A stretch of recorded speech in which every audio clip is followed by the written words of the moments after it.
जय हिंद दोस्तों। क्या सच में ताजमहल एक हिंदू शिव मंदिर तेजो महाल्या है? क्या यह एक सत्य है या फिर एक अफवाह है? आखिर ताजमहल के उन बंद 22 कमरों के पीछे का रहस्य क्या है?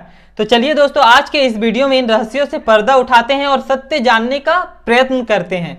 बस दोस्तों, आपको एक ही काम करना है कि आखिर तक मेरे साथ बने रहें। दोस्तों, जैसा कि हम लोग जानते हैं, ताजमहल का निर्माण शाहजहां ने करवाया था अपनी बीवी मुमताज महल के लिए, अपने प्रेम को अभिव्यक्त करने के लिए।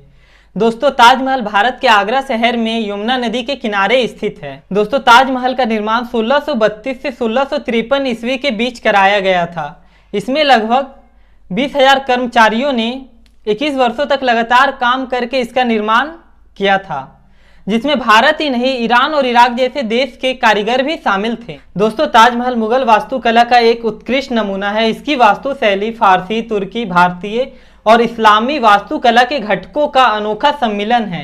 इसलिए दोस्तों, प्रायः ताजमहल के दीवारों पर कमल के फूल और गुंबदों में कलश देखने को मिलता है, जिसे देखकर हिंदू पक्ष यह दावा करते हैं कि किसी जमाने में यह एक हिंदू मंदिर हुआ करता था। दोस्तों, ताजमहल बनाने वाले मुख्य कारीगर का नाम उस्ताद अहमद लाहौरी था। इन्होंने ही ताजमहल जैसे खूबसूरत मॉन्यूमेंट का मॉडल तैयार किया था। दोस्तों, यह बात भी सत्य है कि जिस जगह पर ताजमहल है वहां पर एक समय राजा जयसिंह का महल हुआ करता था।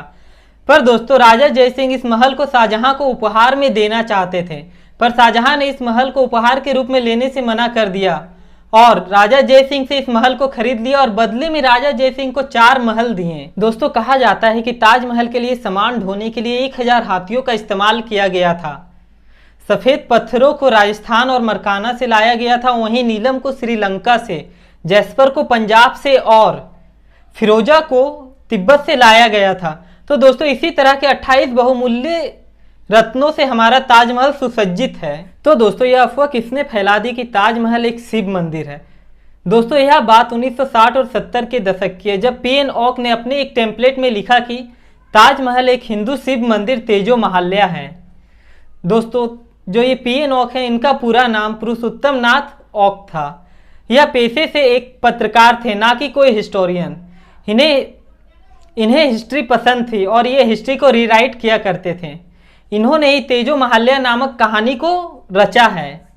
इन्होंने अपने एक पुस्तक में लिखा कि लाल किला एक हिंदू इमारत है और फतेहपुर सीकरी एक हिंदू नगर है।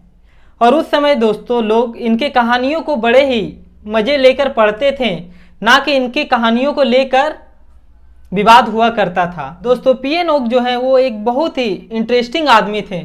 उन्होंने अपने एक पुस्तक में लिखा कि ईसाई और इस्लाम जैसे धर्म हिंदू धर्म से ही निकले हैं। उनका मानना था कि इस्लाम शब्द जो है संस्कृत के शब्द ईसालयम से बना है, जिसका अर्थ होता है ईश्वर का घर। और उन्होंने ईसाई धर्म के लिए तर्क देते हुए कहा कि क्रिश्चियनिटी जो है वो कृष्ण और नीति से मिलकर बना है, जिसका अर्थ होता है कृष्ण की नीति। और वो अपने एक पुस्तक में लिखते हैं कि जीसस क्राइस्ट जब छोटे थे तो वो भारत आए थे और भगवान श्री कृष्ण से कृष्ण नीति सीख कर गए और क्रिश्चियनिटी धर्म की स्थापना की। तो दोस्तों, पीएन ओक की जो हिस्ट्री लिखने की मैथोलॉजी थी वो बहुत ही अलग थी। वो शब्दों को रिलेट करते थे और हिस्ट्री लिखते थे। जैसा कि वेटिकन सिटी का शब्द वेटिकन संस्कृत के वाटिका शब्द से मिलता है, तो वो सोचते थे कि हो सकता है उस समय वहां पर कोई वैदिक शहर हो, और वो जैसा सोचते थे वैसा ही अपने बुक में लिख देते थे। उन्होंने अपनी एक पुस्तक में वेटिकन सिटी को एक वैदिक शहर बताया भी है। जबकि दोस्तों, किसी भी हिस्टोरियन की मैथोलॉजी इससे काफी अलग होती है। वो उस समय के बुक्स को पढ़ते हैं, उस समय पाए गए सामानों की कार्बन डेटिंग करते हैं, उस समय के बिल्डिंगों को देखते हैं और जाकर हिस्ट्री को लिखते हैं। दोस्तों, पीएन ओक का ऐसा मानना था कि एक समय पूरी दुनिया में सिर्फ हिंदू ही थे, और उनका यह भी मानना था कि मुगलों ने किसी भी इमारत का निर्माण करवाया ही नहीं है। उन्होंने सिर्फ हिंदू इमारतों को मॉडिफाई करके अपना नाम दे दिया। जबकि दोस्तों, सत्य बिल्कुल इसके विपरीत है। तो चलिए दोस्तों, टॉपिक पर आते हैं। पीएन ओक जो है सबसे पहले यह दावा करते हैं कि ताजमहल को एंशिएंट हिंदू राजाओं द्वारा बनाया गया था, और वो यह तर्क देते हैं कि किसी भी मुस्लिम इमारत के साथ महल शब्द नहीं जुड़ा हुआ होता है।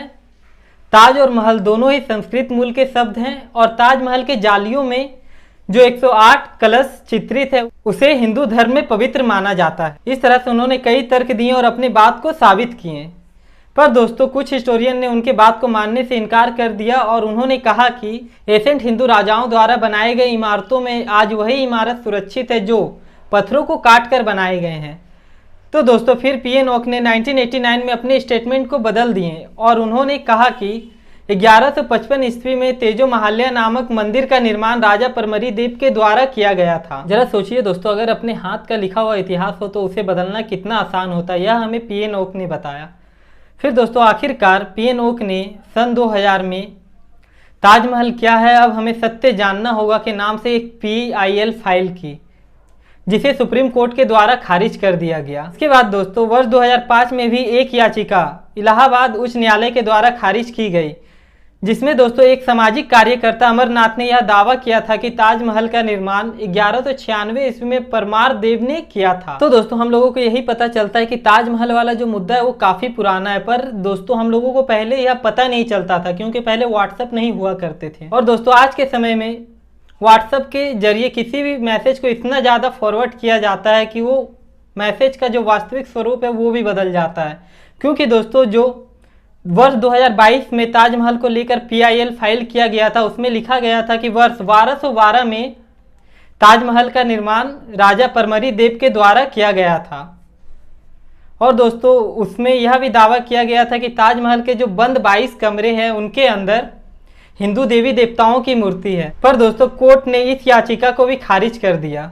और दोस्तों कुछ दिन पहले ही हमारे ASI archaeological survey of India ने अपने साइट्स पर इन 22 कमरों की तस्वीरें साझा की हैं, जिससे यह पता चलता है कि इन कमरों के अंदर कोई मूर्तियां तो नहीं है, पर ये लोग बड़े ही लगन से इन कमरों की मरम्मत कर रहे हैं और हमारे देश के मॉन्यूमेंट को बचाने के लिए अपना 100% दे रहे हैं। दोस्तों ताजमहल एक बहुत ही खूबसूरत इमारत है।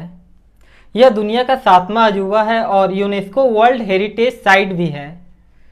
दोस्तों ताजमहल में प्रतिवर्ष लाखों लोग घूमने आते हैं, जिससे हमारे देश को काफ़ी इनकम होता है और हमारी देश की इकोनॉमी ग्रो करती है। इसलिए दोस्तों अफवाहों से दूर रहें और अपने देश के मॉन्यूमेंट को बचाने में अपना योगदान दें। आशा है दोस्तों कि आप लोगों के मन में ताजमहल वाले मुद्दे को लेकर जो भी डाउट्स होंगे वो क्लियर हो गई होंगी। अगर दोस्तों आपको यह वीडियो पसंद आया तो वीडियो को लाइक करें, शेयर करें और मेरे चैनल को सब्सक्राइब करें। मिलते हैं अगली वीडियो में।